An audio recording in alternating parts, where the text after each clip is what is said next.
Meghan Markle's podcast has ended its 8-episode run, and there are no plans to release a second season at this point. What a surprise. Prince Harry and Meghan Markle dragged for cutting kids off from royal family. Prince Harry and Meghan Markle are under fire once again. This time, not for what they've said, but for what they've done to their own kids. The controversy is heating up after fresh claims surfaced that Harry and Meghan have been intentionally distancing their children from the royal family, not just physically, but emotionally and culturally too. Critics say the couple is keeping Archie and Lilibet away from not only their extended family in the UK, but also from their British heritage. What's really sparking outrage now is a resurfaced BBC interview with Harry, where he basically admits that he doesn't miss royal life and feels relief being away from that world. While that's his choice, many are wondering if it's fair to force that separation on Archie and Lilibet, especially when they didn't ask to be born into this situation. But this story goes way deeper than just a family feud, because now people are calling it a form of emotional abuse. There's no happy ever after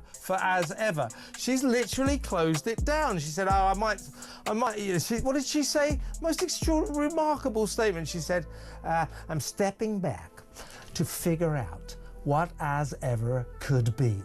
What are you talking, don't you think, Meghan, just maybe you should have figured out what as ever could be before you launched the business? Since leaving the UK in 2020, Harry and Meghan have made it clear they want to raise their children differently. They've built a private life in Montecito, far from the royal spotlight. And while that might sound ideal for any normal family, critics say this isn't about protecting their children's privacy, it's about cutting them off from their royal identity altogether. Archie and Lilibet aren't just any kids. They're born into one of the most historically significant families in the world, but aside from the occasional media photo or birthday headline, they've had almost zero public connection to their royal roots. They've spent nearly their entire lives in the US, far from the people and places that define the Windsor legacy. What's more telling is how little time the children have reportedly spent with King Charles, Camilla, Prince William, Kate, and even their cousins George, Charlotte, and Louis. Royal experts say the children have been ghosts to the family. Even during the Queen's funeral and King Charles's coronation, Archie and Lilibet were either absent or kept completely behind the scenes. This has led commentators to claim that Harry and Meghan's actions aren't just about shielding their kids from the media, it's about removing them from the royal world altogether. And that has deeper implications. Some believe this is a deliberate form of strategic alienation. By raising the children outside the UK, giving them limited access to their paternal family and refusing royal duties, Meghan and Harry are crafting a narrative where Archie and Lilibet grow up without any meaningful ties to their heritage. They're not just physically distant, they're culturally removed too. Critics argue this isolation denies them the opportunity to understand who they really are. These aren't choices being made by the kids themselves. They're being made for them. And that's what has people upset. There's concern that Archie and Lilibet might grow up without any real sense of belonging, disconnected from half of their family history. And while Meghan remains mostly silent on the matter, many believe she's the real architect behind this royal exile. From the explosive Oprah interview to the Netflix docuseries and Harry's memoir Spare, critics say Meghan has had a hand in shaping every public move. Each moment has followed a consistent theme, cutting off the royal family, redefining their roles, and painting themselves as victims. Some believe this pattern reflects emotional manipulation, not in the obvious ways, but through more subtle control, limiting communication with his family, encouraging distance, and reinforcing the idea that Harry is safer away from his roots. And now, the same pattern seems to be playing out with their kids. Take Meghan's decision to skip major royal events like Prince Philip's funeral or King Charles's coronation. While Harry showed up alone, Meghan's absence spoke volumes.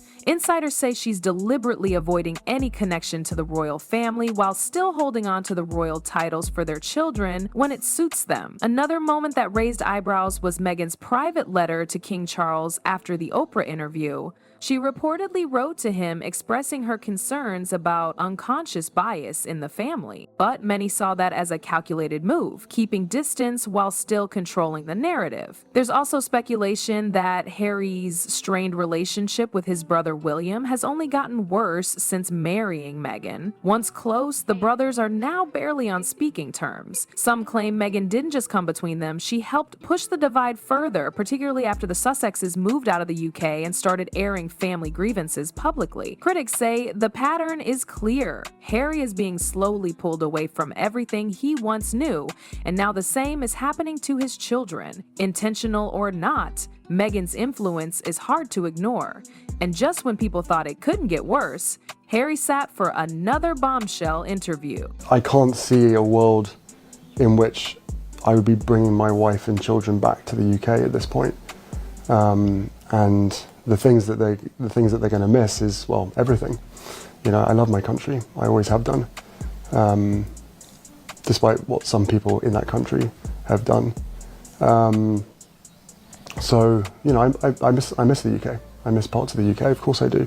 And I think that it's really quite sad that I won't be able to show, you know, my children my homeland.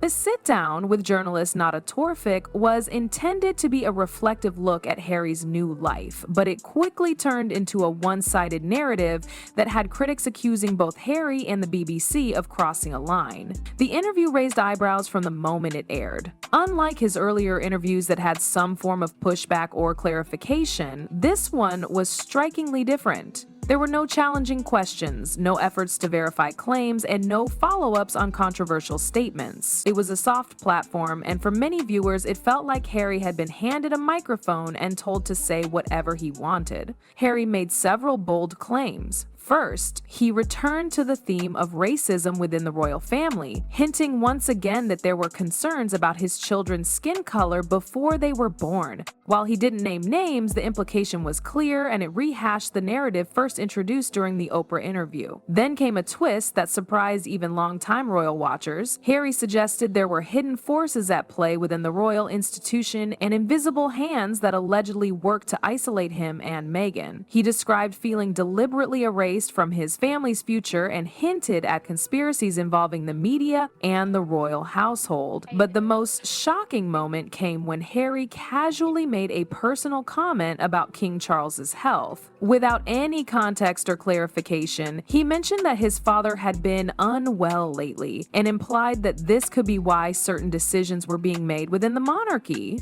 This sparked immediate concern and confusion. Was it just an offhand comment? Was he revealing private medical info? Nobody knew, but the damage was already done. Critics weren't just focused on Harry, they turned their attention to the BBC.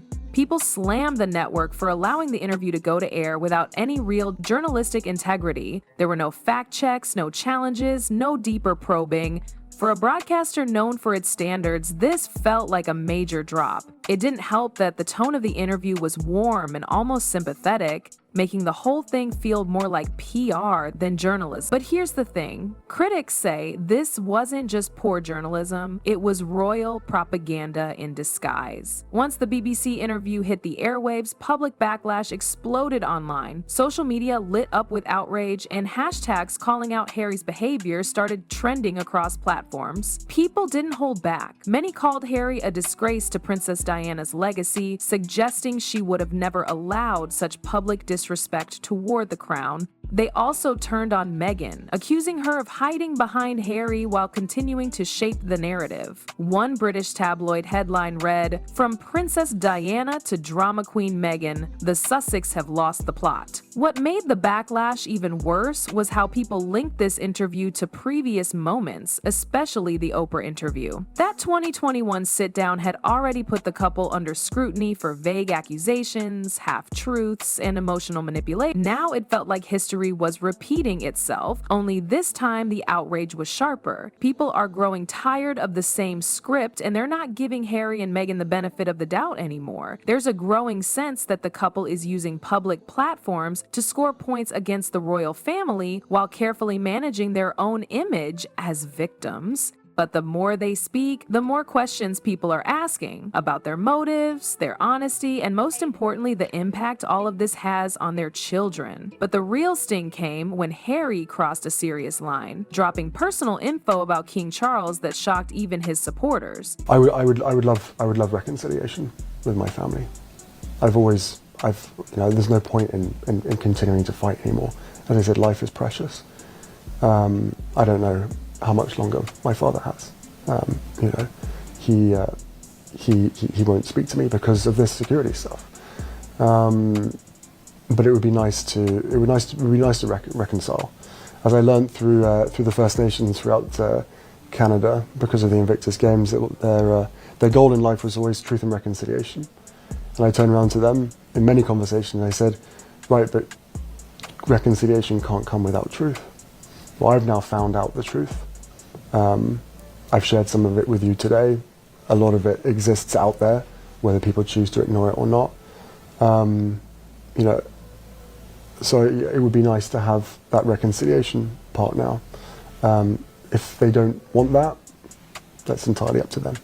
During the BBC interview, Prince Harry dropped a line that stunned even his supporters. When talking about his father, King Charles, he casually said, "We don't know how much time he's got." Those 7 words hit hard, not just because of what was said, but because of who said it. King Charles is currently undergoing cancer treatment. While the palace has kept details private, the public knows enough to understand this is a sensitive, deeply personal matter. And yet, here was Harry not only acknowledging it, but hinting at something even more serious, without permission, without context, and without concern for how it might impact his father emotionally or publicly. Many see this as a major betrayal of trust. It's one thing to criticize the royal institution, but it's another to reveal deeply personal health information about your own father, especially while he's still trying to fulfill his duties as monarch. And instead of washing his hands, insiders say this moment has sealed the deal for the royal family. Even neutral observers say this felt intentional. It wasn't a slip, it was a line delivered deliberately in a highly public forum with full knowledge of what it would do, and in doing so, Harry may have just burned the last remaining bridge between himself and his family. Royal experts seem to agree the damage is deep, trust has been broken too often.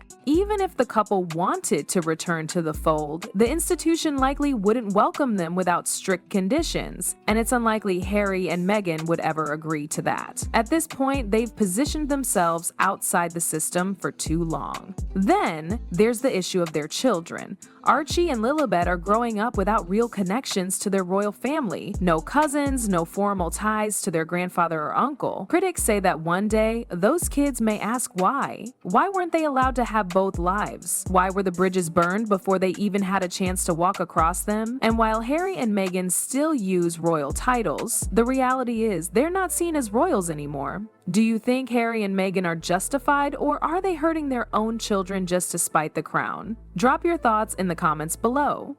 And don't miss our next video where we break down how Meghan's new podcast deal may be falling apart behind the scenes.